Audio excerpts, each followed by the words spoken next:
Christian, Christian, where are you?" As I saw my son running from one aisle in the craft store to the next, screaming how much he hated me, a woman approached me. I thought maybe she was going to point out his whereabouts to me, or even ask me to leave the store. Either of those had been responses I dealt with before. But then she reached into her pocket and handed me a card. "I can't work magic, but give me a call sometime, and I can see what I can do." I quickly looked down at the card. A few words immediately caught my eye. Family, child, therapist? Wait, what? I was being solicited by a counselor on Black Friday when all I wanted was to pick up Christmas cards and rainbow loom bands.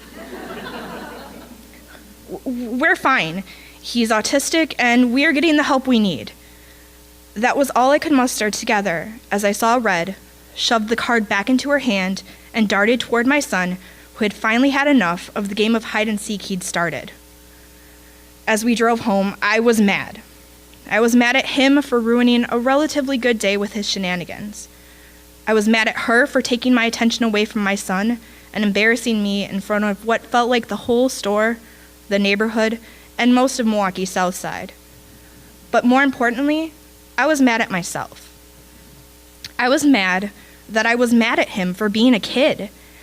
I was mad that I allowed myself to be embarrassed by the situation. I was mad that I hadn't stood up more for my little boy. I replayed the situation over and over again and wished more and more that I would have paused for a second and told her what I really felt. "Ma'am, I'm afraid you don't know what magic is. Magic is the first moment your child is laid on your chest and you can't believe you helped create this tiny miracle. Magic is the first time they hold your finger in their whole hand, the times they look at you and smile, laugh, or say your name. Magic is finding out that God trusts you enough to give you a child with special needs. Magic is each and every time they reach a milestone you were told they would never accomplish, or hit an IEP goal. Magic is proving insensitive and ignorant people like yourself that my son is more than just another case for you. You see, magic means an extraordinary influence, and you cannot work magic on someone who is as magical as my child." I would then take her card, rip it into pieces, throw it up in the air, and walk away in a shower of self-made confetti, flipping my hair and shaking my hips in a way that would make her know I meant business and every word I said. Unfortunately, I can't go back in time, but I can help shape the future.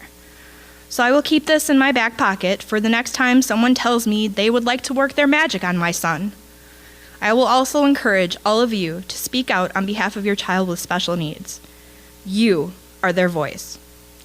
And I urge you to embrace the magic that lies within your child, especially during those less than magical moments like mine in the craft store on Black Friday. I know my son is extraordinary and influential, and I do not need any expert to tell me that. No business card can show me what I already know.